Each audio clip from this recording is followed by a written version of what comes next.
berjalan bersama dengan Yesus. Firman ini sesederhana, saudaraku, mengingatkan kembali kepada kita bahwa kekristenan bukan hanya sekedar agama, Bu. Kekristenan adalah perjalanan kita dengan Yesus. Walk with Jesus. Sama seperti ketika dua orang memutuskan untuk menjadi pasangan. Kan enggak tiba-tiba bilang mau nikah toh. Tentunya ada tahapan-tahapan kedekatan. Nah, sama saudaraku. Di dalam tahapan-tahapan kedekatan tertentu, disitulah firman di bagian yang pertama ini sekaligus jadi judul Closer Than Yesterday. Kita berharapnya kalau sudah memutuskan jadi pasangan, jalan barengan, itu kepengennya tiap hari kan lebih dekat. Hari ini lebih dekat dari hari kemarin. Hari besok lebih dekat dari hari ini. Itu sebabnya kalau kekristenan bukan hanya sekedar agama, tetapi saudara menyadari it is a walk with Jesus. Kekristenan jadi enggak bosen. Momen sejak kita ketemu Yesus, setiap hari ada progres. Enggak stagnasi. Jadi orang Kristen 5 tahun, 10 tahun, 20 tahun, 30 tahun enggak ada bedanya. No. Hari ini firman Tuhan mengingatkan kembali kepada kita closer than yesterday. Hari ini lebih dekat dari kemarin. Besok lebih dekat dari hari ini. Tujuan dari firman basically ini, saudaraku. Dan di bagian yang pertama ini saya akan mengajak saudara untuk yuk ngelihat yuk. Tahapan-tahapannya apa? Pastor buat apa? Saya udah jadi orang Kristen 5 tahun, 10 tahun, 20 tahun. Buat apa lagi ngelihat tahapan dari awal? Untuk mengingatkan kita, where are you now? Sekarang sudah ada di mana? Apakah kekristenan kita kalau enggak hati-hati jadi rutinitas aja, melayani tapi jadi rutinitas aja atau every day closer than yesterday. Setiap hari ada discovery baru lagi, mengenal faset yang baru dari Tuhanmu.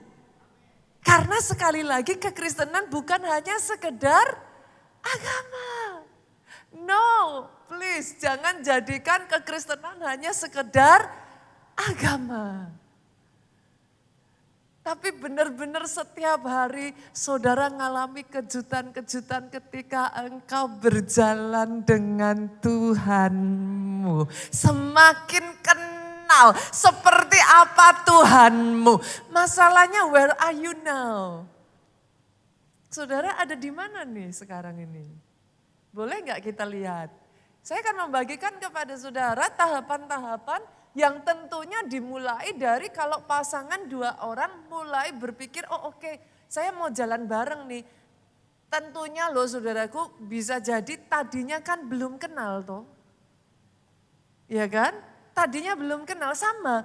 Di dalam kekristenan awalnya mungkin belum kenal.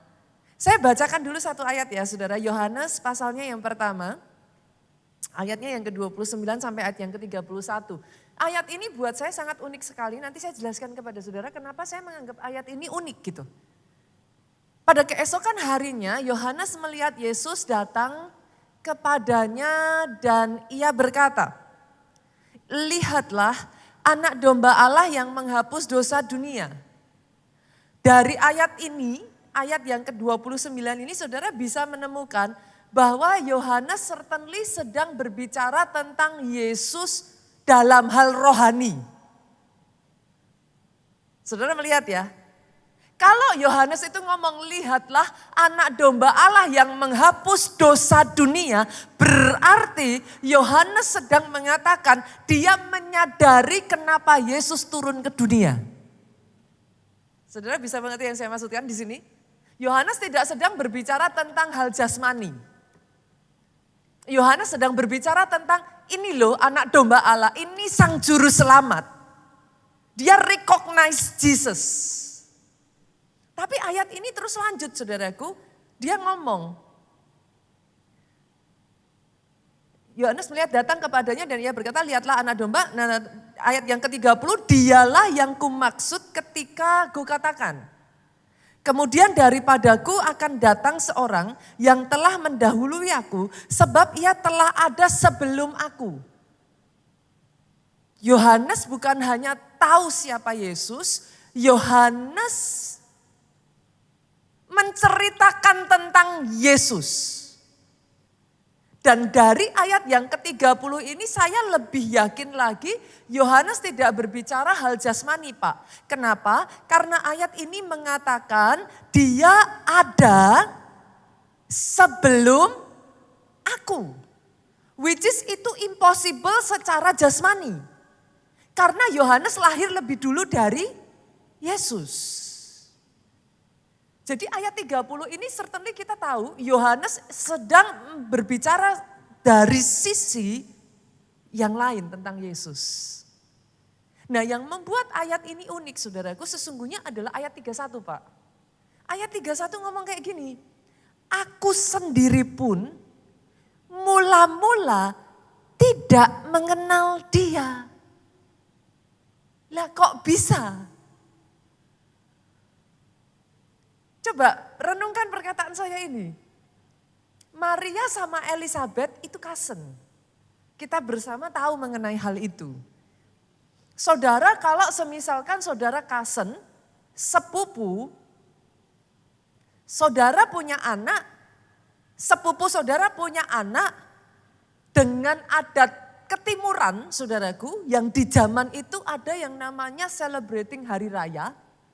Ketemu enggak tuh? Ketemu.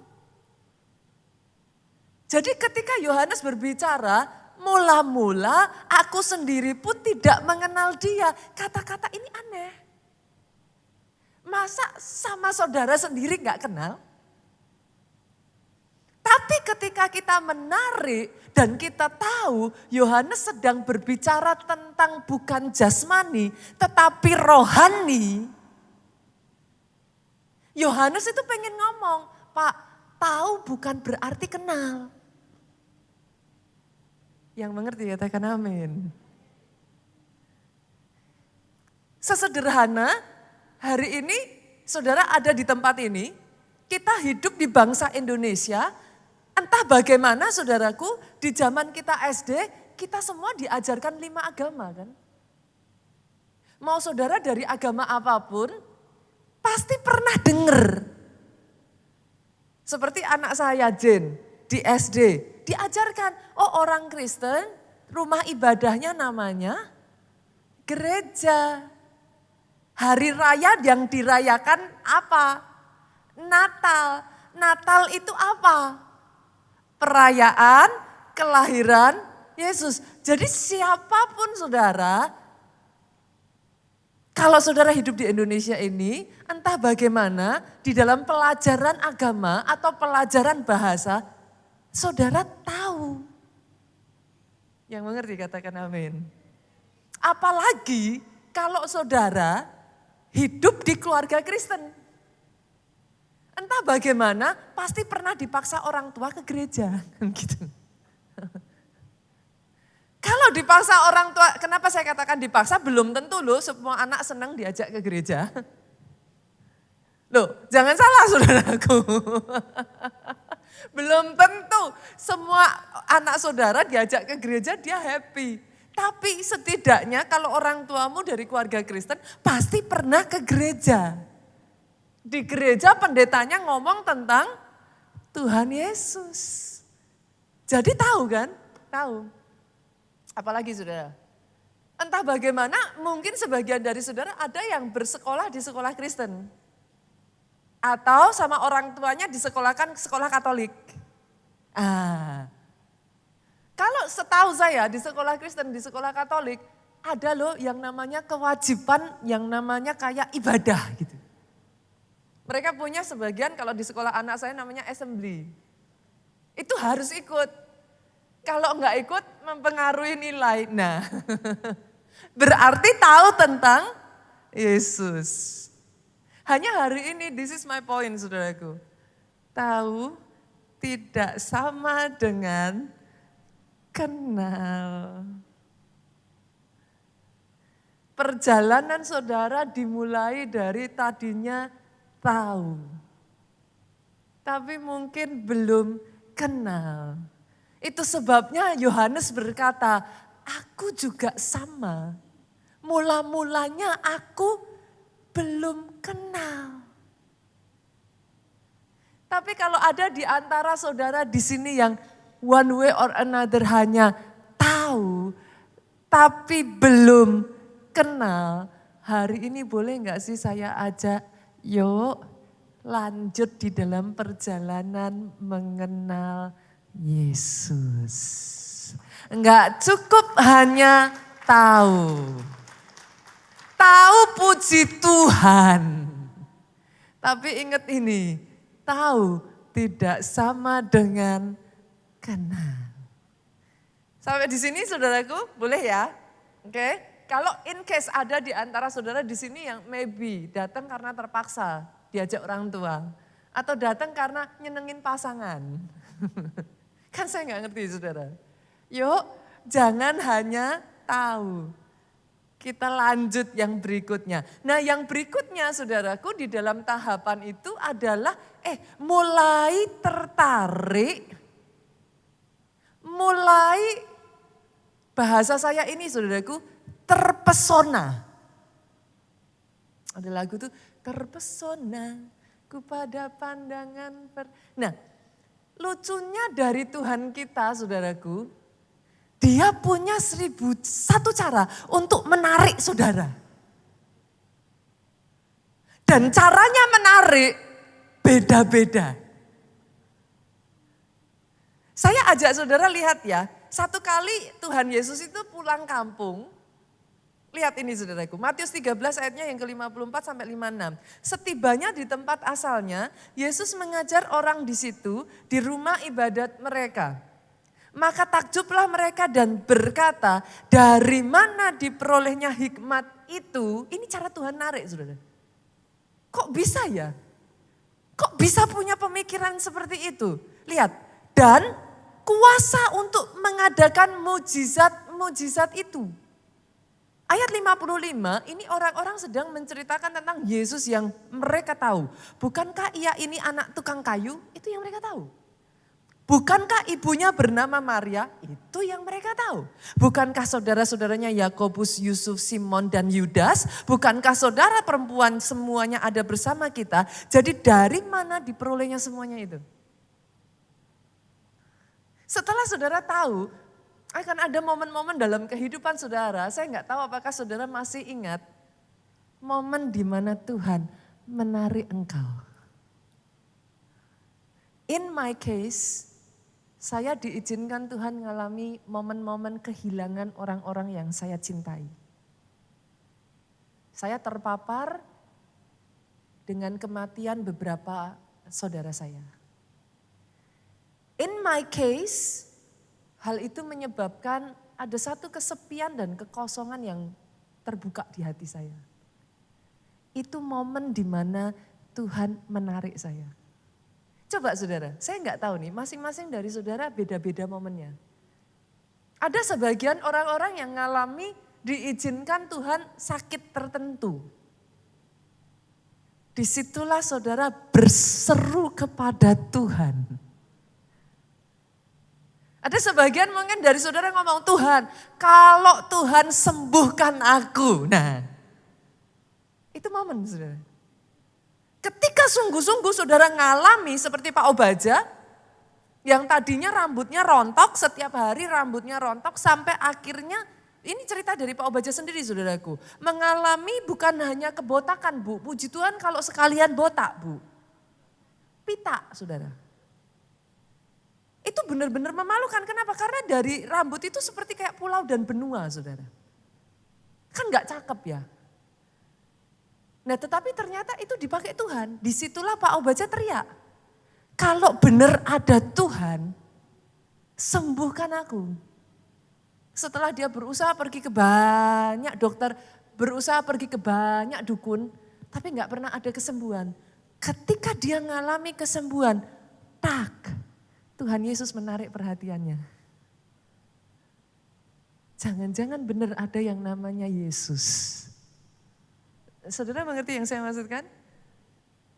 Satu kali saudaraku ada seorang kapten kapal yang bernama John Newton.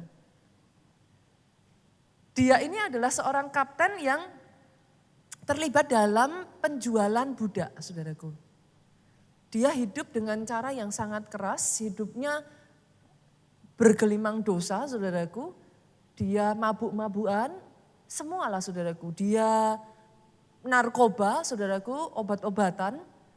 Bahkan dia menjual budak. Saudara tahulah kalau namanya orang sudah menjual budak itu seperti apa hidupnya. Kalau zaman sekarang berarti apa? Perdagangan manusia kan. Dia hidup begitu kelam saudaraku sampai satu waktu ketika dia berlayar diizinkan Tuhan Pak ngalamin badai yang begitu besar. John Newton ini kapalnya diombang-ambingkan sudah hampir tenggelam dan di situ dia berteriak, Tuhan kalau ada Engkau selamatkan aku. Di momen itulah lahir sebuah lagu saudaraku yang saudara sangat kenal. Amazing grace, how sweet the sound that saved a wretch like me. Itu lagu muncul ketika dia menyadari seorang sejelek, seburuk, sejahat dia masih dilayakkan menerima kasih karunia. Boleh nggak saya mengatakan ini? Kalau ada di antara Tuhan yang hari ini, lewat momen apapun itu Tuhan sedang memanggil engkau, jangan abaikan. Caranya boleh berbeda. Tapi ingat, kekristenan tidak pernah hanya sekedar agama. Kalau kekristenan hanya agama begitu mudah nantinya saudara meninggalkan seperti saudara memakai baju yang lain. Tapi kalau kekristenanmu adalah pengalaman pribadimu, walk with Jesus. Orang yang sudah mengalami Yesus dalam hidupnya tidak akan pernah sama. Dia akan mulai, saudaraku, membuat saudara tertarik. Dia akan mulai membuat saudara merasakan ada sesuatu yang berbeda dari Tuhan yang satu ini. Itu momen-momen di mana Tuhan tarik saya, saudara. Saya yang tadinya anak kecil nggak pernah mau ke gereja. Saya selalu pergi dengan teman-teman, dengan saudara karena di rumah saya itu satu dengan yang lain dekat, saudaraku. Jadi hari Minggu itu momen yang berharga sekali. Satu hari Minggu tuh bisa kayak kumpul 5-8 anak-anak kecil-kecil gitu, saudara.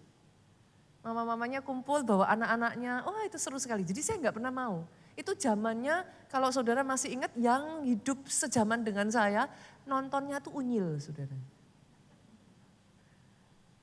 Nah, itu kayak hari Minggu tuh kayak waktu itu kalau saudara ingat ya, itu hari Minggu tuh ada film kartun gitu. Nah itu kayak diajak ke gereja tuh susahnya minta ampun. Di momen itulah Tuhan mengizinkan ketika saya kehilangan saudara, saya kehilangan yang terdekat dari saya itu. Disitulah saya mulai mencari Tuhan. What is yours? Jangan pernah lupakan momen yang ini, saudaraku.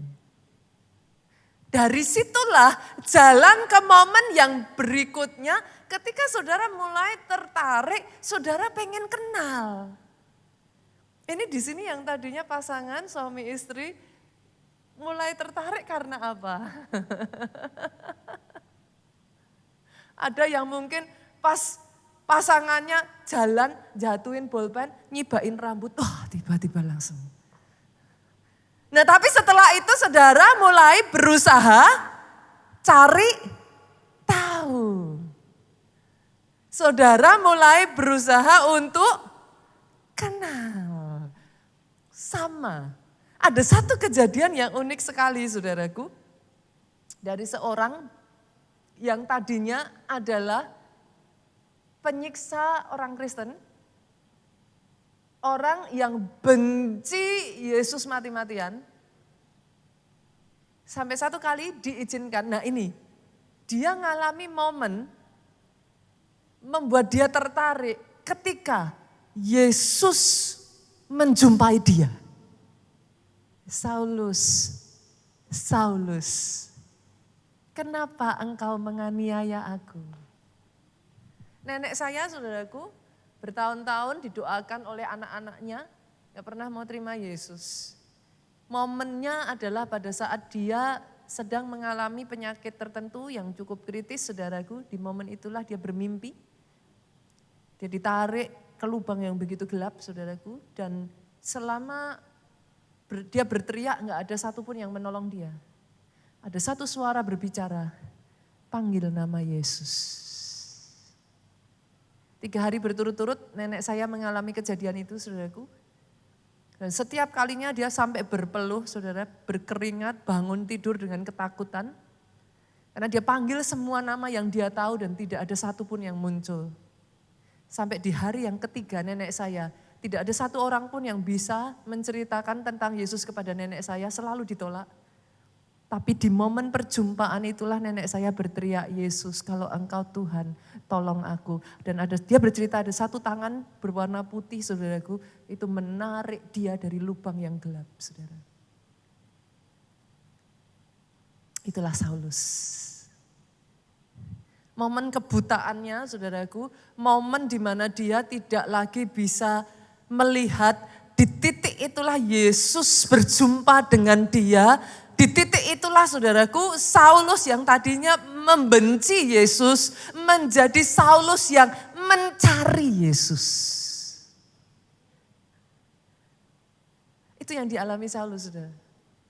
Dan amazingnya saudara, ketika saudara mulai berusaha mengenal, ini yang dikatakan Saulus. Filipi 3 ayat yang ke-10, yang ku kehendaki ialah mengenal dia. Ini momen-momen di mana engkau bukan hanya ke gereja for the sake of church, tapi engkau ke gereja karena enggak tahu gimana kalau enggak ke gereja, rasanya ada yang kurang. You wanna go to church. Itu sebabnya hari ini ya saudaraku, April ini akan menjadi satu bulan yang sangat menarik saudara. Ini satu bulan di mana kita akan merayakan Paskah. Jangan hanya pergi ke gereja yuk. Pertanyaannya adalah kenapa engkau ke gereja? Siapa yang kau cari di sini? Para pelayan Tuhan, halo. Saya bangga dan saya menghargai apa yang saudara lakukan. Tapi boleh enggak saya mengatakan ini? Jangan hanya melayani saja yuk. Melayani untuk siapa? Buat apa engkau ke sini? Why? Why do you go to church?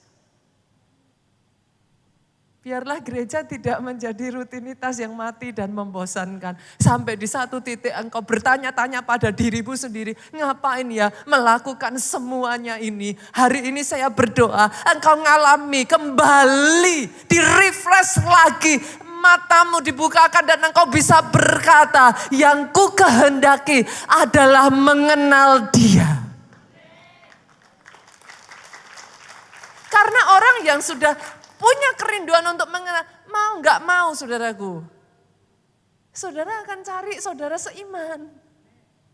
Di mana ketemu saudara seiman? Kan gak mungkin toh dalam nama Yesus di tempat jedak-jeduk klub malam. Dalam nama Yesus jangan ketemu saudara seiman di sana ya saudaraku. Hebatnya Rasul Paulus, kita buka yuk. Kisah Rasul pasalnya yang ke-9. Multimedia boleh bantu saya, ayatnya yang ke-19. Jadi ayat 18, saya bukakan dulu ya saudara, ayat 18. Seketika itu juga seolah-olah selaput gugur dari matanya. Jadi di ayat 18, Paulus tuh baru aja ngalamin. Tapi ayat 19-nya dikatakan, Saulus tinggal beberapa hari bersama dengan murid-murid di Damsyik. Dia langsung join. Dia langsung gabung ke gereja lokal. Kalau saudara mau tahu ciri-ciri orang yang mau mengenal Tuhan, senggol kiri kanan, ya kita ini loh. Saudara di sini mau apa? That's why it becomes my question. Why are you here? Saya berdoa tidak ada satupun orang di sini yang hanya sekedar saudara hanya datang karena terpaksa. Tapi saya berdoa hari ini engkau bisa berkata, yang ku kehendaki ialah mengenal Dia. Dan mau nggak mau ya saudara, kalau sudah ada kehausan ini ya, ciri-cirinya salah satunya. Matius 4 ayat 4 ngomong, manusia tidak hidup oleh roti saja. Tapi dari setiap perkataan yang keluar dari mulut Allah. Nggak tahu gimana, saudara tertarik aja pengen dengar firman. Ingat deh momen-momen itu saudara, in case ada di tempat ini yang apinya mulai padam saudara. Ingat momen-momen itu. Momen-momen yang rasanya entah gimana ngantuk pun kepengennya nyari. Pastor emangnya pastor baca Alkitab gak ngantuk-ngantuk. Apalagi sampai bilangan tuh ngantuknya bukan main saudara. Jujur ngomong, saya gak tahu setiap orang beda-beda ya. In my case dalam kasus saya, kalau saya baca bilangan itu kayak ngitung domba itu loh saudara. 1.200. Aduh ngantuknya bukan main. Tapi gak tahu gimana kayak pengen tahu. Curious. Saya ikut SOM itu di usia 12 tahun. Saudara. Karena saya pengen tahu. Apa itu? Saya penasaran. Apa? Kenapa? Kenapa saya harus dibaptis? Kenapa? Kenapa saya harus ini? Kenapa saya harus itu? Apa itu kedatangan Yesus yang kedua kali? Itu sebabnya saya ikut SOM. Saya menjadi salah satu anak termuda pada saat saya ikut SOM. Karena nggak bisa nggak loh saudara, kalau kekristenan bukan hanya sekedar agama, you want to know more. Bapak Ibu di sini yang sudah menikah, waktu pertama kali jatuh cinta cuman kayak tahu doang? Apa cari tahu alamatnya di mana? Nah, cari tahu dia anaknya siapa? Cari tahu sekolahnya di mana? Kalau saudara benar-benar tertarik, saya rasa enggak akan saudara cuman kayak oh ya gitu. Akan saudara. Biasanya loh ya, pura-puranya nanti pulang sekolah mampir lihat rumahnya di mana toh. Nah, sukanya warna apa? Sama saudara. Itu sebabnya Rasul Paulus Filipi 3 ayat 10 tadi bukan cuma ngomong yang ku kehendaki ialah mengenal Dia. Tidak sampai di situ saudara. Dan kebangkitannya, kuasa kebangkitannya. Kepengen kenal kayak apa toh kuasanya Tuhan. Bukan hanya itu, persekutuan. Di dalam penderitaannya, pengen dekat. Ngikut Tuhan gak selalu enak. Siapa bilang ngikut Tuhan selalu enak? Tapi karena ada kerinduan itu, saudara tetap lakuin. Ke gereja dimarahin orang tua pun tetap curi-curi ke gereja.